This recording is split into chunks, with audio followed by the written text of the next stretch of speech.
The crystal spires of Ethros gleamed like frozen lightning against the crimson sky, their surfaces humming with ancient harmonics that only the Valkyrian race could truly hear.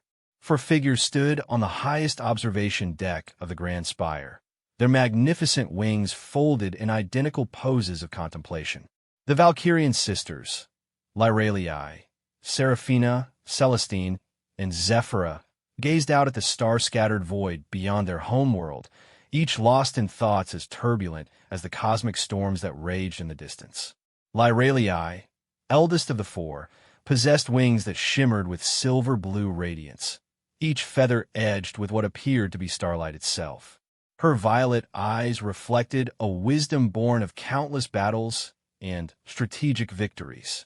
As the military commander of the Valkyrian Defense Corps, she had never known defeat, never encountered an enemy that could match the ancient fighting techniques passed down through millennia of her people's history. "The human's approach," she said, her voice carrying the melodic quality that marked all Valkyrian speech. "Intelligence reports suggest their fleet will reach our outer perimeter within 3 solar cycles." Seraphina, whose golden wings caught and amplified the light of their twin suns, nodded gravely. As the chief diplomat of their people, she had studied every known species in the galaxy. Her research painted a grim picture of human expansion, worlds stripped of resources, indigenous populations either enslaved or eliminated, entire star systems converted into massive industrial complexes that pump toxic waste into the cosmic void. "They are unlike anything we have encountered," Seraphina said, her amber eyes troubled. "Other species expand for survival, for necessity. Humans expand for the sake of expansion itself. They consume because consumption is their nature. They have no harmony with the universe.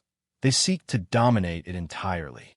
The third sister, Celestine, spread her wings of pure white that seemed to glow with their own inner light. As the spiritual leader and chief healer of their people, she had spent countless hours in meditation, seeking guidance from the cosmic forces that governed all existence. Her silver eyes held depths of compassion that could soothe even the most tormented soul, yet now they reflected deep concern. "The great harmony speaks of a convergence," she said softly, referring to the mystical network of energy that connected all Valkyrian minds to the greater universe. "Something unprecedented approaches.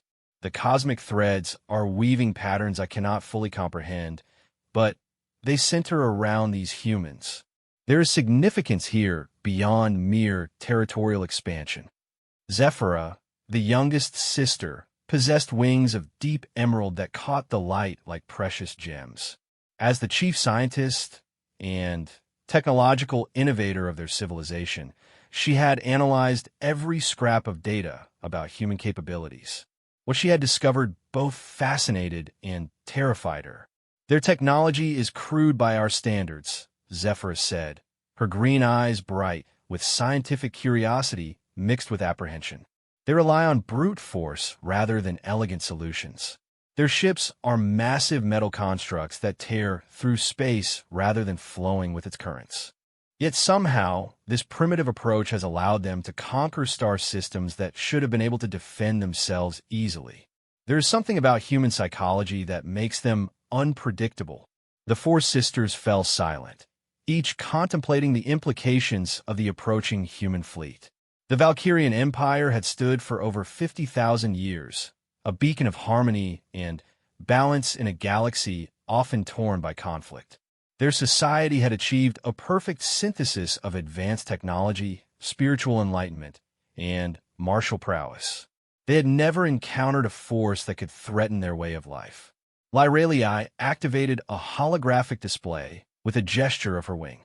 The three-dimensional map showed the current positions of both fleets, the elegant, crystal-like ships of the Valkyrians moving in perfect formation, and the bulky, angular vessels of the humans advancing like a mechanical swarm.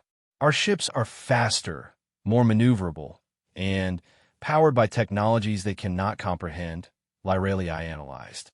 "Our weapons can manipulate matter at the quantum level, while theirs rely on crude projectiles and energy blasts.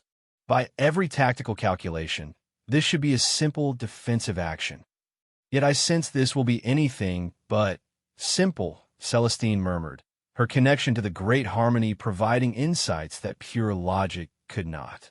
Serafina pulled up additional data streams showing human history and behavior patterns. They have a concept they call total war, she explained. When threatened, they do not simply defend their interests. They mobilize their entire civilization for complete victory. They view compromise as weakness and negotiation as a temporary pause before renewed conflict. Every diplomatic contact with them has ended the same way, with absolute subjugation of the other party. Zephyr's scientific mind raced through possibilities. There are reports from the outer rim worlds of humans displaying capabilities that should be impossible for their technological level. Ship crews surviving in vacuum for minutes without protection. Ground forces continuing to fight with injuries that should be immediately fatal. Pilots performing maneuvers that should cause fatal stress to their organic bodies. Either these reports are exaggerated, or there is something about human biology we do not understand. The youngest sister paused, consulting her databanks with rapid wing movements that activated the crystalline interfaces around them. There is also the matter of their reproduction rate. Most advanced species reduce population growth as they achieve higher civilization levels. Humans do the opposite. The more resources they acquire, the faster they reproduce. Their fleets are crewed not by career soldiers, but by entire families. They bring their children to war. This revelation struck the sisters with particular force. Valkyrian society was built around the protection of their young, with elaborate safeguards ensuring that no child would ever be exposed to danger. The idea of deliberately bringing offspring into combat situations was almost incomprehensible to them. Perhaps this is why they fight so fiercely, Lyralii mused. If their families are at stake in every battle, they have no choice but to achieve victory or face total extinction. It is a savage strategy, but it may explain their psychological profile. The conversation was interrupted by a harmonic chime indicating an incoming priority message. The communication crystal at the center of their platform began to glow with urgent patterns of light and sound. The message came from the forward sensor array at the edge of their star system. Most honored sisters, the voice of Commander Altair reached them across the vast distance, his tone carrying notes of confusion and concern. The human fleet has begun deploying what appear to be reconnaissance probes, but their behavior is unusual. They are not simply gathering tactical information. They appear to be studying our civilian settlements, our cultural sites, our historical monuments. It is as if they seek to understand us rather than merely defeat us. The sisters exchanged glances of surprise. This did not match the behavioral patterns they had studied. Furthermore, Commander Altair continued, we have detected transmissions from their fleet that appear to be attempts at communication. They are broadcasting on multiple frequencies, using mathematical principles and basic pictographs. It appears they are attempting to establish dialogue. Serafina's diplomatic instincts sparked with interest. This could be an opportunity. If they truly wish to negotiate, perhaps we can resolve this peacefully. Or it could be a tactical deception, Lyralii countered. Intelligence gathering disguised as diplomatic overture. It would not be the first time an aggressive species attempted such a strategy. Celestine closed her eyes and extended her consciousness into the great harmony, seeking guidance from the cosmic forces that surrounded their world. The universe spoke to those who knew how to listen, and the Valkyrians had been listening for millennia.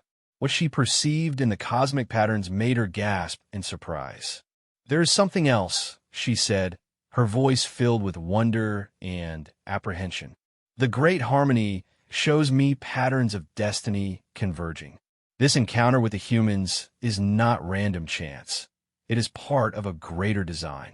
There is one among them who will change everything. One whose fate is intertwined with our own in ways I cannot yet comprehend.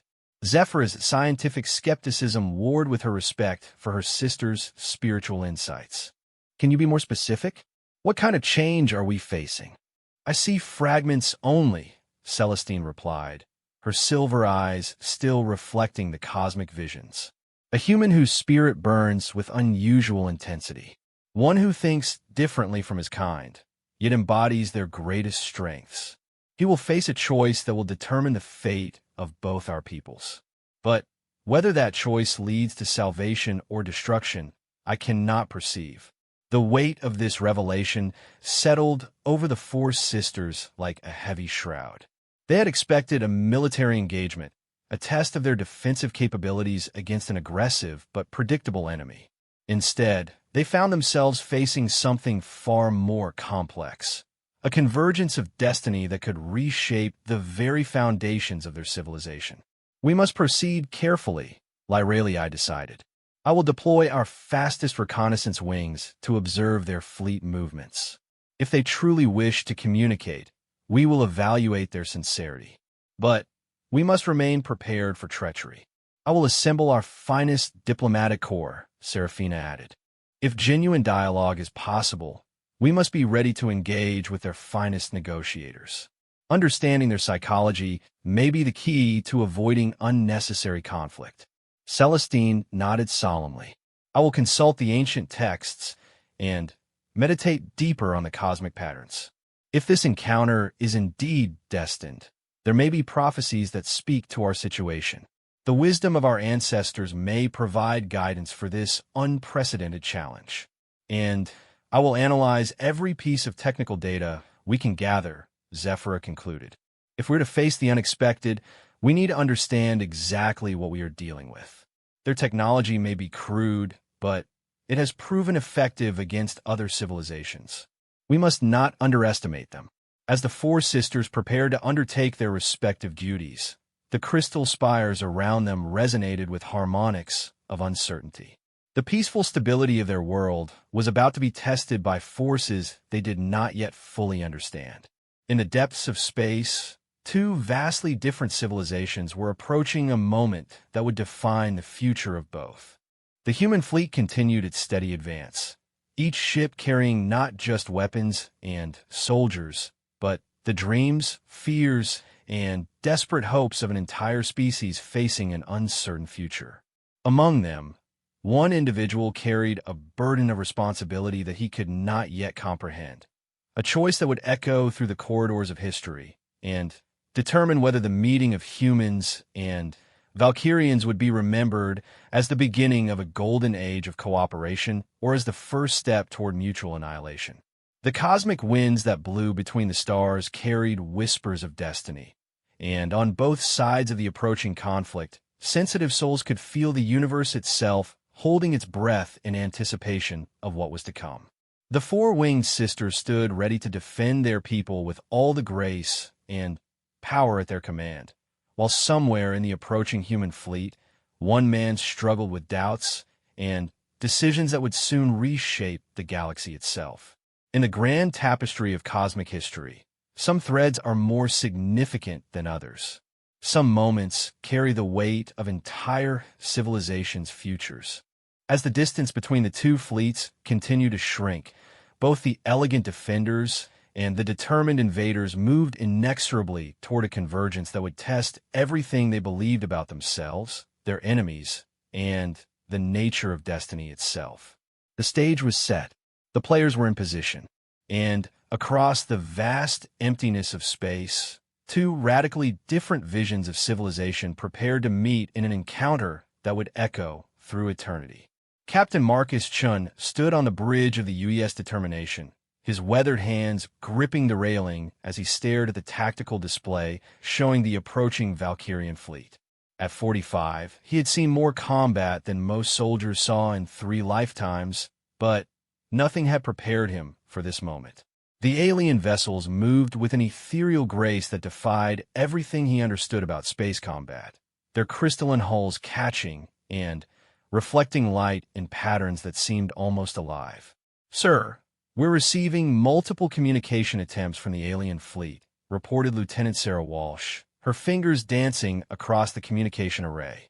"They're using mathematical progressions, prime numbers, and what appears to be pictographic representations. It's definitely an attempt at first contact protocol. Marcus rubbed his chin, feeling the stubble that he never seemed to have time to shave properly during long campaigns. This mission had been sold to the fleet as a standard expansion operation: scout the system, assess resources, establish human dominance. Nobody had mentioned the possibility of encountering a civilization that might actually want to talk. Admiral Kowalski's orders were clear, said Commander Jake Morrison, Marcus's second-in-command and oldest friend. Secure the system by any means necessary. The colonies back home need the resources this system can provide, and Earth Command isn't interested in lengthy negotiations. Marcus turned to look at his friend, seeing the same doubts reflected in Jake's eyes that he felt in his own heart. They had served together for over 20 years, fighting pirates in the Outer Rim, defending human colonies from hostile alien species, always knowing that their cause was just. But this felt different. The aliens were trying to communicate, not attack. They were attempting diplomacy, not warfare. Analysis of their fleet composition, Lieutenant Torres? Marcus asked, turning to his tactical officer. Maria Torres, a brilliant young strategist who had graduated top of her class from the Naval Academy, pulled up detailed scans of the Valkyrian ships. Their technology is unlike anything in our databases, sir. The hulls appear to be grown rather than constructed, with energy patterns that suggest some kind of biological-technological hybrid. Their weapons systems are completely unfamiliar, but power readings indicate they could be extremely dangerous. She paused, consulting additional data streams. There's something else, sir. Their ships are beautiful. I know that's not a tactical consideration, but I've never seen spacecraft that seem to be designed as much for aesthetic appeal as for function. It suggests a culture that values art and harmony alongside military capability. Dr. Elizabeth Reeves, the expedition's chief xenobiologist, spoke up from her station near the back of the bridge. Captain, I've been analyzing the communication attempts, and there's something fascinating here. They're not just trying to establish basic mathematical concepts. They're incorporating what appears to be artistic elements into their messages. Musical harmonies, visual patterns that suggest cultural significance. They're not just trying to say hello, they're trying to share who they are. Marcus felt a weight settling in his chest. He had joined the fleet to protect humanity, to ensure that his people would have a future among the stars. But looking at the data streaming across his displays, he couldn't escape the feeling that they were about to destroy something irreplaceable. The bridge doors opened with a soft hiss, and Admiral Helena Kowalski strode in, her presence immediately commanding attention from every crew member. At 60, she had spent 4 decades climbing through the military hierarchy, and her success was built on an unwavering commitment to human supremacy in a hostile galaxy. "Status report, Captain," she commanded, her steel-gray eyes fixed on the tactical display. "The aliens are attempting communication, Admiral," Marcus replied carefully. "They appear to be seeking diplomatic contact rather than engaging in hostile actions. Our xenobiology team believes they may be attempting to share cultural information as part of their greeting protocols." Admiral Kowalski's expression remained unchanged. "Captain, I'm not interested in their art projects. Our mission parameters are clear. Secure this system for human colonization. These aliens are in our way, and they need to be removed. The resources in this system could support 50 million human colonists and provide strategic materials for the next phase of expansion." "But, Admiral," Dr. Reeves interjected, "if they're willing to negotiate, perhaps we could establish a mutually beneficial arrangement. Their technology appears to be far more advanced than ours. The potential for scientific exchange could—" "Dr. Reeves," Admiral Kowalski cut her off sharply. "Your job is to study alien biology after we've secured the area, not to engage in policy discussions. Captain Shun, you have your orders. Any delay in implementing them will be noted in your service record." Marcus felt the familiar tension that had been building between him and Admiral Kowalski throughout this campaign. They had different philosophies about humanity's place in the galaxy.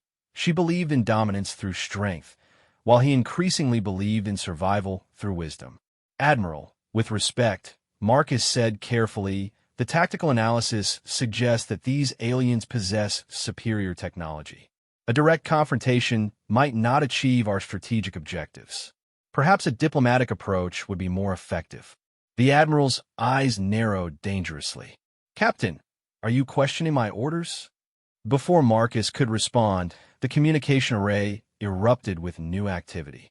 Lieutenant Walsh's eyes widened as she processed the incoming data. Sir, we're receiving a new transmission from the alien fleet. It's incredibly complex. They're sending detailed information about their star system, including what appears to be resource-sharing proposals and territorial arrangements.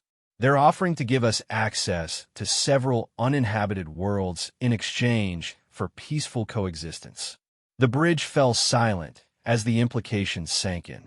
The aliens weren't just trying to communicate. They were offering exactly what the human fleet had come to take, but through negotiation rather than conquest. Dr. Reeves moved closer to the communication station, her scientific excitement evident. Captain, they're also transmitting what appears to be cultural exchanges. Music, art, historical records. They're trying to show us who they are as a people. This is the most comprehensive first contact package I've ever seen. Marcus studied the data, his mind racing through possibilities. If the aliens were genuinely offering resource-sharing agreements, the mission objectives could be achieved without bloodshed. It went against everything he had been taught about alien encounters, but the evidence was clear. These beings were attempting genuine diplomacy. Admiral, he said slowly, this could be exactly what we need. Access to resources without the cost of extended military operations. Our forces could be redeployed to other strategic priorities while establishing a permanent presence in this system through negotiated agreements. Admiral Kowalski's face remained stone-cold. Captain, you seem to be forgetting that these aliens currently occupy territory that rightfully belongs to humanity. The colonial charter is clear. Any star system within our expansion zone belongs to Earth, and her colonies by right of human need and capability. We don't negotiate with squatters. But, Admiral, Marcus began, that's enough, Captain. You have 10 minutes to issue an ultimatum to the alien fleet. They will withdraw from this system immediately or face the consequences. Any further delay will result in your immediate replacement and court-martial upon return to Earth. The Admiral turned and strode toward the bridge exit, then paused at the doorway. Captain, I understand this is your first encounter with a potentially advanced alien species. It's natural to feel curiosity, but remember that humanity's survival depends on our willingness to take what we need to thrive. Sentiment has no place in strategic decision-making. After the Admiral left, the bridge remained quiet for long moments. Marcus looked around at his crew, seeing the same moral conflict in their faces that he felt in his own heart. They had joined the fleet to protect humanity, but were they about to become the aggressors in an unnecessary war? Commander Morrison moved closer to Marcus and spoke in a low voice. Marcus, I've been with you through everything. The Proxima raids, the Centauri defense, the Rigel campaign. We've always fought for the right reasons. This doesn't feel right. Lieutenant Walsh turned from her communication station. Sir, the aliens are still transmitting. They're now including what appears to be technological specifications. They're offering to share advanced propulsion systems, energy generation techniques, and medical technologies. They're literally offering us the keys to their civilization. Dr. Reeves shook her head in amazement. Captain, in all of human history, no first contact has ever gone like this. Most species either attack immediately or flee. These beings are offering us partnership before we've even identified ourselves properly. Their cultural psychology must be radically different from anything we've encountered. Marcus stared at the tactical display, watching the elegant alien ships maintaining their peaceful formation. The weight of command had never felt heavier. On one side was his duty to follow orders and protect human interests. On the other was the possibility of achieving something unprecedented, genuine peace and cooperation with an advanced alien civilization. Sir, Torres reported from the tactical station. I'm detecting movement from our own fleet. Admiral Kowalski is ordering battle formation. All ships are powering weapons and preparing for engagement. The moment of decision had arrived. Marcus could follow orders, deliver the ultimatum, and initiate what would likely be a devastating conflict. Or he could make a choice that might save both civilizations from unnecessary destruction. Open a channel to the alien fleet, Marcus commanded, and encrypt the transmission so Admiral Kowalski can't monitor it immediately. Sir, that's a violation of fleet protocol, Morrison warned quietly. I know, Marcus replied. Sarah, can you establish communication? Lieutenant Walsh's fingers flew across her controls. Channel open, sir. They're responding immediately. It's like they've been waiting for us to talk to them directly. Marcus took a deep breath and made the most important decision of his life. This is Captain Marcus Chun of the United Earth Ship Determination. We have received your communication attempts and your generous offers. We would like to discuss the possibilities for peaceful coexistence and mutual benefit. The response came faster than the speed of light should have allowed, suggesting technology beyond human understanding. The bridge speakers filled with a sound unlike anything they had ever heard. Musical, harmonic, speaking directly to something deep in the human soul. Greetings, Captain Chun. I am Lyralii, speaking for the Valkyrian people. We have hoped for this moment since we detected your approach. Your species radiates a strength and determination that interests us greatly. We believe much could be accomplished through cooperation between our peoples. The voice was female, clearly intelligent, and carried undertones of both strength and compassion. Marcus found himself captivated by the alien's manner of speaking. Lyralii, my government has aggressive intentions toward your system. But I believe there might be alternatives that could benefit both our species. Are you willing to engage in detailed negotiations? We are not only willing, Captain Chun, but eager. My sisters and I have been studying your people, and we believe you possess qualities that could complement our own civilization beautifully. However, we are aware that others in your fleet may not share your wisdom. We are prepared to defend ourselves if necessary, but we would much prefer the path of peace. The communication was interrupted by an emergency alert. Admiral Kowalski's voice filled the bridge with barely controlled fury. Captain Chun, report to my flagship immediately for disciplinary action. Commander Morrison, you are to assume command and implement battle protocols within 5 minutes. Any delay will result in court-martial for the entire bridge crew. Marcus looked around at his crew, seeing loyalty and trust in their faces. They would follow him wherever he led, even if it meant the end of their careers. The decision was no longer just about following orders. It was about defining what kind of people they wanted to be. Sarah, maintain contact with the Valkyrians. Tell them we need a few minutes to resolve internal issues, but that we are committed to the path of peace. Yes, sir, she replied immediately. Marcus stood straight, feeling the weight of history on his shoulders. In a few minutes, he would have to choose between duty to his superiors and duty to his conscience. Whatever he decided would echo through both civilizations for generations to come. The die was cast. The moment of convergence had arrived. And somewhere in the cosmic patterns that govern the universe, destiny held its breath and waited for one human's choice to reshape the future of two worlds.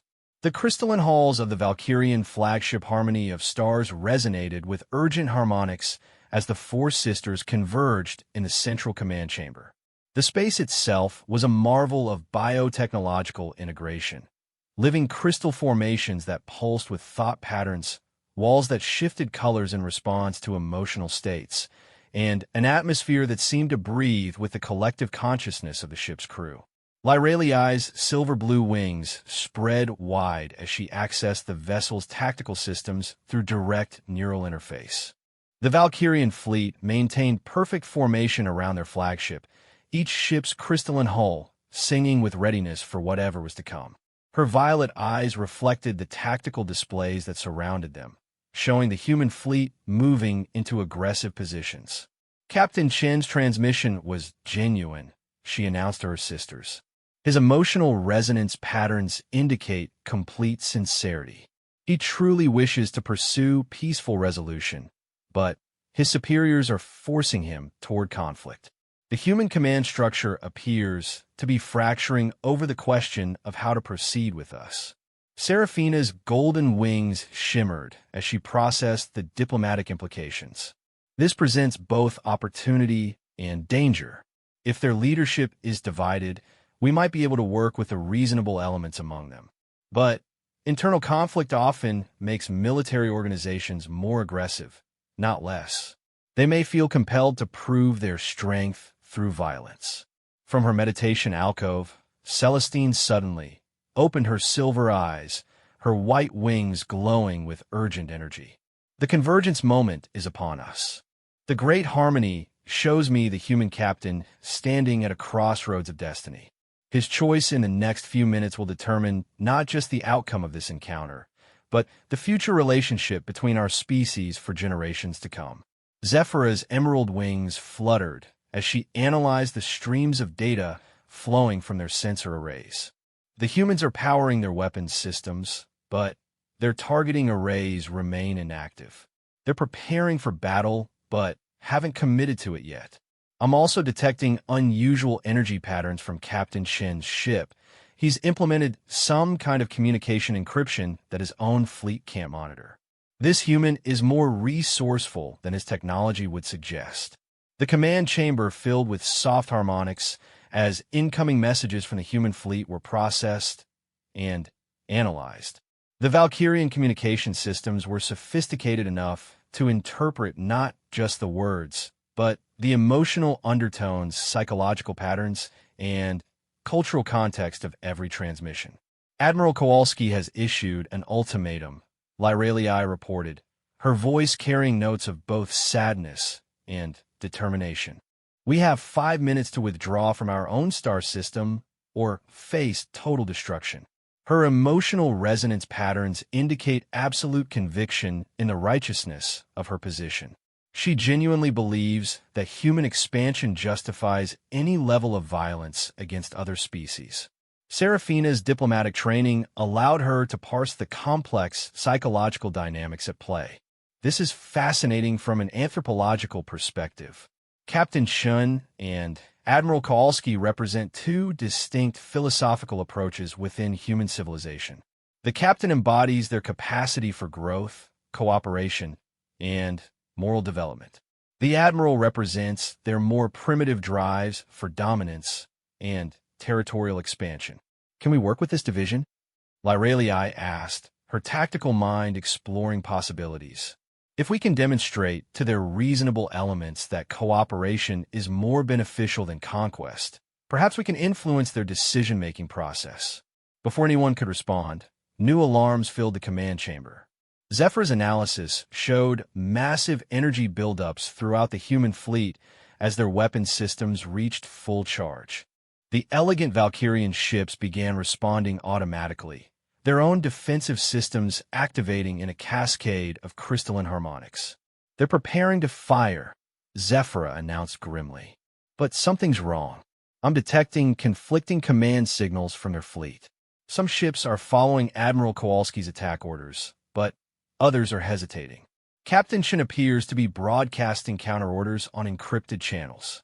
Celestine rose from her meditation alcove, her consciousness still partially connected to the cosmic patterns that surrounded them. The moment is here. I can see the threads of destiny converging. The human captain will choose, and his choice will either forge a new age of cooperation or condemn both our peoples to unnecessary war. Aboard the UES Determination, Marcus Chun stood in the center of the storm. His bridge had become the focal point of a conflict that would determine the future of two civilizations. Admiral Kowalski's increasingly frantic orders filled the communication channels, while the patient, hopeful voice of the Valkyrian leader, Lyralii, waited for his response. Captain, Commander Morrison said urgently, Admiral Kowalski is preparing to transfer fleet command to Captain Rodriguez on the Retribution. If you're going to act, it has to be now. Marcus looked around at his crew, seeing unwavering loyalty in their faces despite the impossible situation he had placed them in.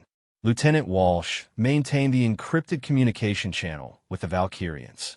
Dr. Reeves continued analyzing the cultural and technological data they had shared. Torres monitored the tactical situation with increasing concern as human ships began targeting the alien vessels. "Sir," Torres reported, "the alien ships are responding to our weapons lock-ons, but they're not targeting our ships directly. They're positioning themselves to intercept our fire rather than return it. It's like they're trying to defend themselves without escalating the conflict." This revelation struck Marcus like a physical blow. The aliens were preparing to die rather than fight back against human aggression.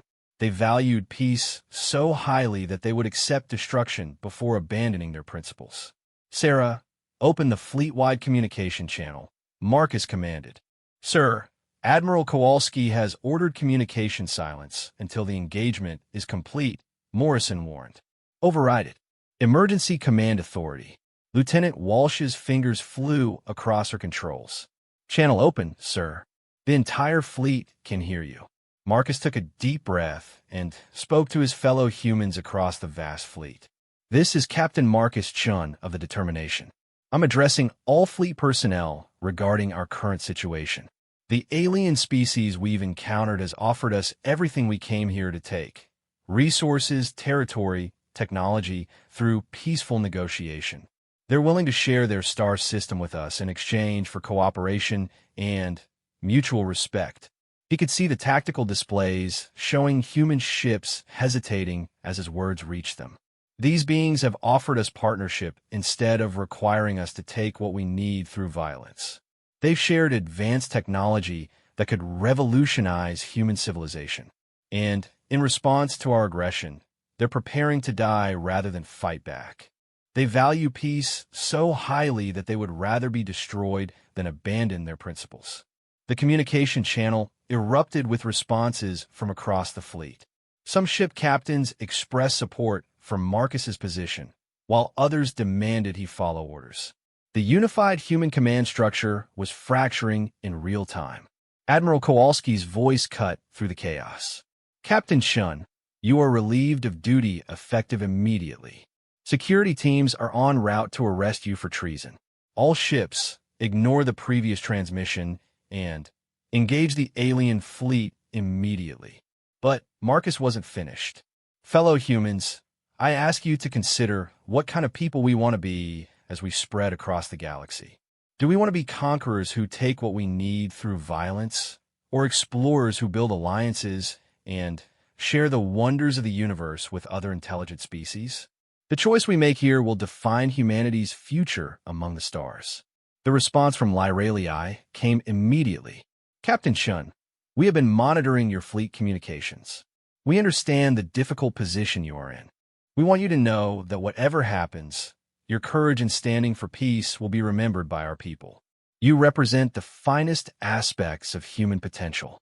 Dr. Reeves suddenly looked up from her analysis station. "Captain, I've been studying their data transmissions, and I've discovered something extraordinary. They're not just offering us resources and technology, they're offering us wisdom. Their civilization has solved problems that humanity is still struggling with: environmental harmony, sustainable expansion, peaceful coexistence with other species. They've achieved everything we're still trying to figure out." The bridge fell silent as the implications sank in. The aliens weren't just advanced in technology, they had achieved a level of social and spiritual development that humanity had been seeking for centuries. "Sarah, give me Admiral Kowalski directly," Marcus ordered. "Sir, she's refusing to take your communications." "Then, patch me through to her bridge crew." "Admiral, I know you can hear this. These aliens represent the greatest opportunity in human history, not just for resources, but for learning how to be better than we are. They're offering us a chance to grow beyond our current limitations." For a moment, the fleet communication channels fell quiet. Then, Admiral Kowalski's voice returned, cold and implacable. "Captain Chun, Your emotional attachment to these aliens has compromised your judgment. Humanity didn't reach the stars by making friends with every species we encountered. We succeeded through strength, determination, and the willingness to take what we need to survive. These aliens may seem peaceful, but that just makes them weak. They'll be replaced by species with the will to expand and dominate, just as we've replaced others. But, Admiral, Marcus pressed, what if we could be the species that proves cooperation is stronger than domination? What if we could show the galaxy a different path forward? Idealistic nonsense, Captain. The universe is a harsh place, and only the strong survive to write history. All ships, final order, engage the alien fleet. Anyone who fails to comply will face court-martial and execution for treason. Marcus realized that words alone would not be enough. Admiral Kowalski represented a philosophy that saw the galaxy as a zero-sum game, where human success required alien failure. But, standing on his bridge, surrounded by crew members who had chosen to follow their conscience over their orders, he knew that humanity could be more than that. Sarah, open the channel to Lyralii again. Captain Shun, the Valkyrian leader's musical voice, filled the bridge. We sense that your moment of choice has arrived. Whatever you decide, know that you have already shown us the nobility that exists within the human spirit. Marcus felt the weight of history pressing down on him. In a few seconds, Admiral Kowalski would order the attack that would begin an unnecessary war. Once the shooting started, the opportunity for peace would be lost forever. Both sides would be locked into a cycle of violence that would end only with the destruction of one civilization or both. Lyralii, Marcus said, his voice steady despite the magnitude of what he was about to do. I am about to commit an act that my people will consider treason. I'm going to position my ship between your fleet and ours to prevent Admiral Kowalski from starting this war. Can you protect my crew if my own people fire on us? The response came immediately, filled with harmonics that spoke directly to the human soul. Captain Shun, you will be under our protection. Your ship and crew will be safe. And your courage will be remembered as the moment when two civilizations chose hope over fear. Marcus turned to his crew. Anyone who wants to transfer to another ship has 30 seconds. What I'm about to do will probably end all of our careers and possibly our lives. Not one person moved. They stood at their stations, united in their commitment to peace over war, growth over conquest, wisdom over strength. Helm, Marcus commanded, take us between the fleets. Communications, broadcast our intentions to all ships. We are placing ourselves under Valkyrian protection and establishing a neutral zone for continued negotiations. As the determination moved into position between the opposing fleets, the universe held its breath. The moment of convergence had arrived, and one human's choice was about to reshape the destiny of both civilizations.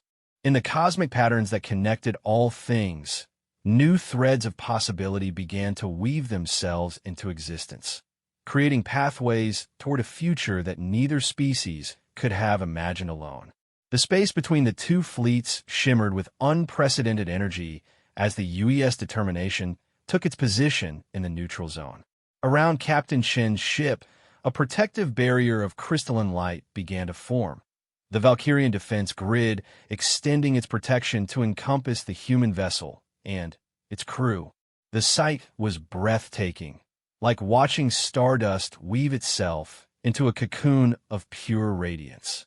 Aboard the harmony of stars, Celestine's consciousness expanded through the great harmony, touching the cosmic patterns that governed all existence.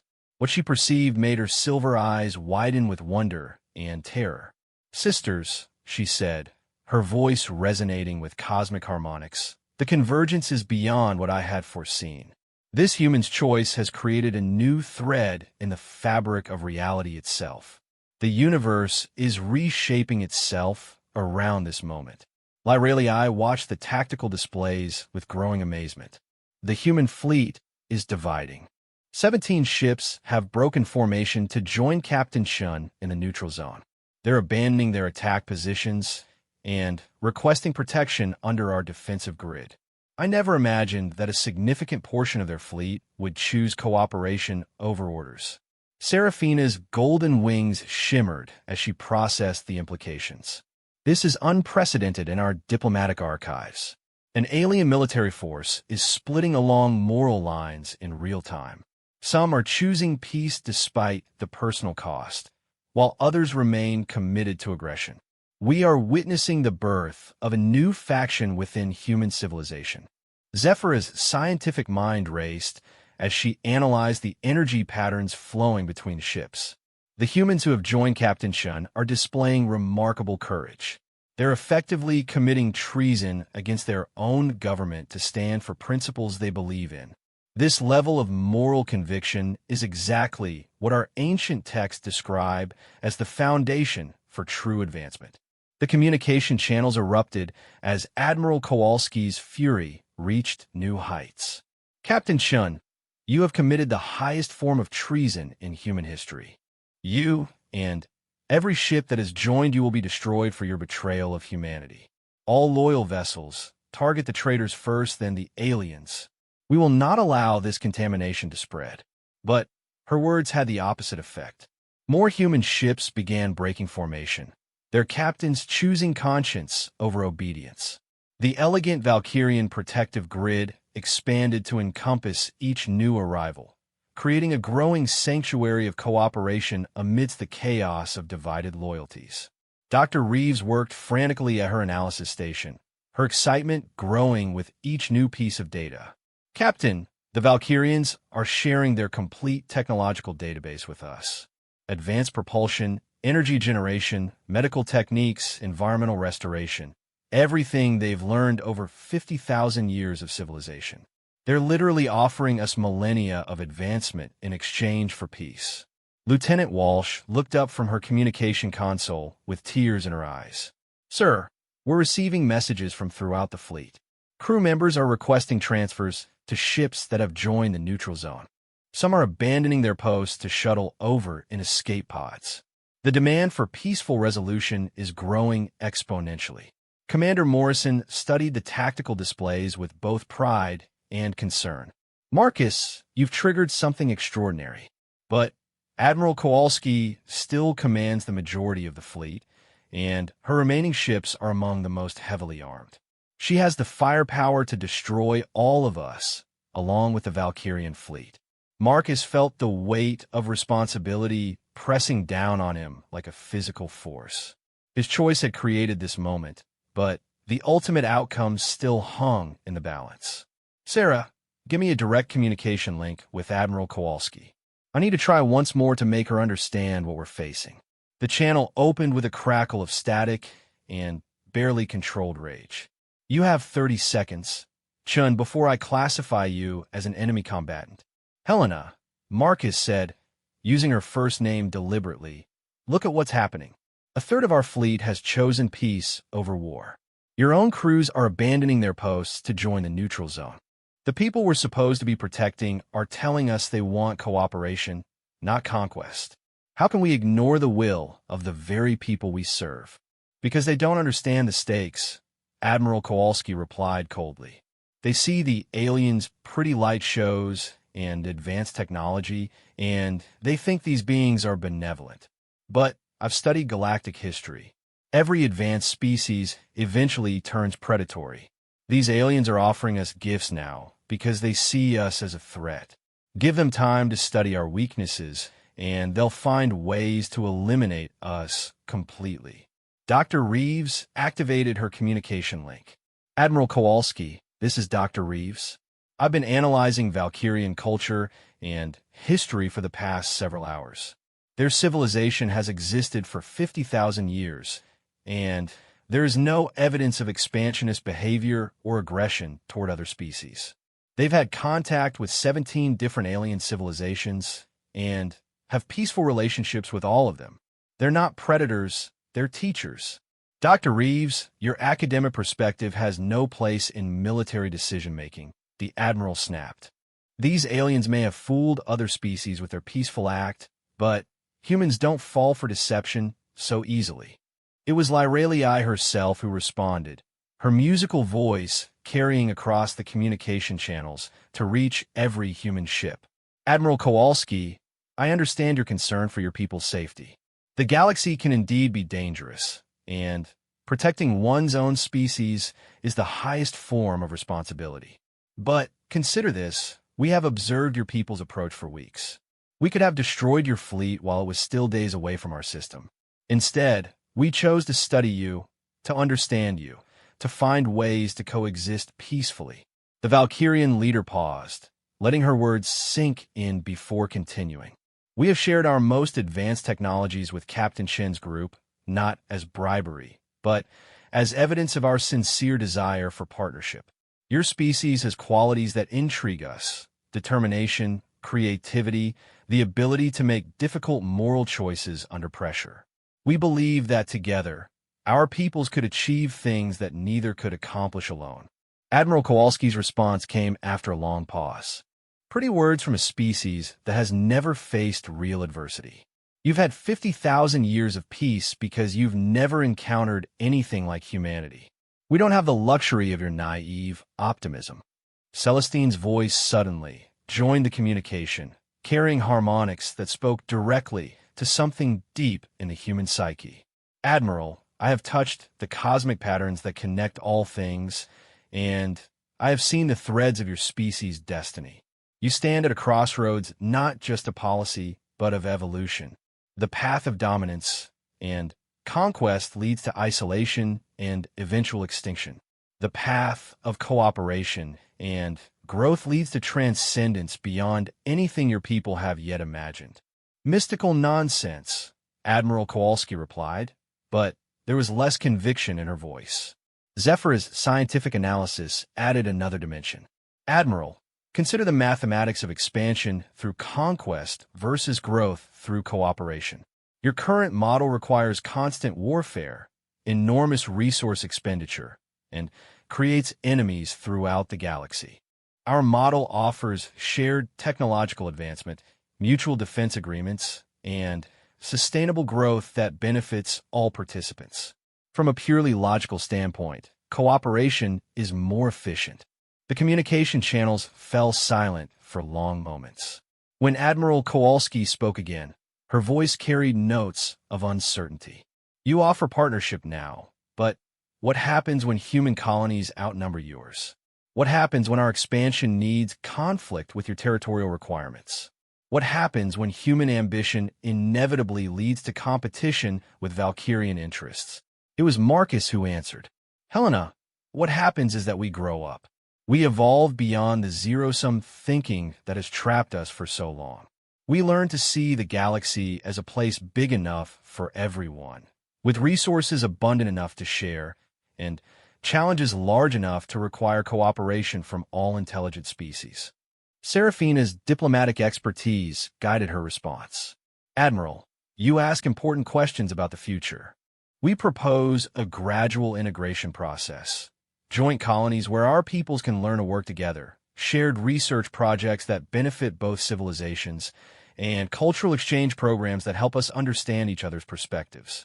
The universe is vast enough for both our peoples to grow and prosper without coming into conflict. Dr. Reeves added her analysis. Admiral, I've reviewed the Valkyrian records of their interactions with other species. When territorial conflicts have arisen, they've consistently found creative solutions that satisfy everyone's needs. They've helped other civilizations expand into previously uninhabitable systems by sharing environmental modification technologies. They've mediated resource disputes by developing more efficient extraction methods that reduce scarcity. They're not offering us a simple treaty. They're offering us a new way of thinking about expansion itself. The tactical displays showed the human fleet continuing to divide as more ships joined the neutral zone. The Valkyrian protective grid now encompassed nearly half of the original human force, creating a sanctuary where former enemies work together to build something unprecedented. Lieutenant Walsh reported new developments. Sir, we're receiving communications from human colonies throughout the expansion zone. Word of the peace negotiations has spread, and civilian populations are overwhelmingly supporting the cooperative approach. There are even reports of spontaneous celebrations on some worlds. Commander Morrison studied the changing dynamics with growing optimism. Admiral Kowalski, you're fighting the will of your own people. The human colonies you're trying to protect are telling you they want peace, not war. Your own officers and crews are choosing cooperation over conquest. Maybe it's time to listen to what everyone is trying to tell you. The moment stretched into eternity as Admiral Kowalski faced the most difficult decision of her career. Around her, the universe itself seemed to hold its breath, waiting for her choice to either complete the convergence toward peace or shatter it into fragments of war. When she finally spoke, her voice carried the weight of a lifetime of military service and hard-won wisdom. Captain Shun, you've put me in an impossible position. Everything I've been taught about command, about duty, about protecting humanity tells me that trusting aliens is the path to extinction. But looking at my own fleet, seeing my own people choosing cooperation over orders, maybe I'm the one who's been wrong. The communication channels erupted with relief and celebration as her words reached both fleets. I'm standing down weapons systems, Admiral Kowalski continued. If this is truly the path forward for humanity, then we'll face it together. But, Captain Shun, you're taking responsibility for the consequences. If this trust proves misplaced, if these aliens prove false, the blame falls on you. Marcus felt tears of relief streaming down his face. I accept that responsibility, Admiral. And I believe history will show that this was the moment humanity grew up enough to join the greater galactic community. Lyraliai's response carried harmonics of joy that resonated through both fleets. Admiral Kowalski, your wisdom in choosing cooperation over conflict honors both our species. This moment will be remembered as the birth of a new age, the first true partnership between humans and Valkyrians, and the foundation for a galactic community based on mutual respect and shared growth. As the last weapons powered down and the protective grids merged into a single, shimmering barrier encompassing both fleets, the four Valkyrian sisters stood together in their crystalline command chamber, each reflecting on what they had witnessed. The convergence is complete, Celestine announced, her silver eyes bright with cosmic awareness. The threads of destiny have woven themselves into a new pattern. Humans and Valkyrians will grow together, learn together, and face the challenges of the galaxy as partners rather than competitors. Seraphina's diplomatic mind was already working on the practical implications. We'll need to establish joint governing bodies, create cultural exchange programs, and develop new protocols for shared expansion. This partnership will become the model for how all species interact in this region of the galaxy. Zephyr's scientific excitement was infectious. The technological possibilities are endless. Human ingenuity combined with Valkyrian wisdom could solve challenges that have frustrated both our peoples for centuries. We're not just ending a conflict, we're beginning a renaissance. Lyraliai's tactical expertise told her that the real work was just beginning. The military implications are equally significant. Joint defense forces, shared intelligence, coordinated exploration of dangerous regions. We'll be stronger together than either species could be alone. As the two fleets began the complex process of integration, Marcus stood on his bridge and contemplated the magnitude of what had been accomplished. One choice, made at a moment of moral crisis, had changed the trajectory of two civilizations. The human need for growth and expansion would continue, but now would be guided by Valkyrian wisdom and tempered by cosmic understanding. The four-winged sisters had found their destined human, not a conqueror or destroyer, but a bridge builder who could help both peoples transcend their limitations and reach for something greater than either had imagined possible. In the vast tapestry of cosmic history, new threads of possibility stretched out toward infinite horizons.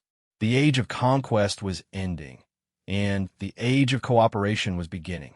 And somewhere in the dancing lights that surrounded the merged fleets, the universe itself seemed to sing with approval for the choice that had been made. The future spread out before them like a galaxy of stars, vast, beautiful, and bright with promise. Humans and Valkyrians would explore together, growing and learning and becoming more than either species could have achieved alone. The convergence was complete, and the real adventure was just beginning.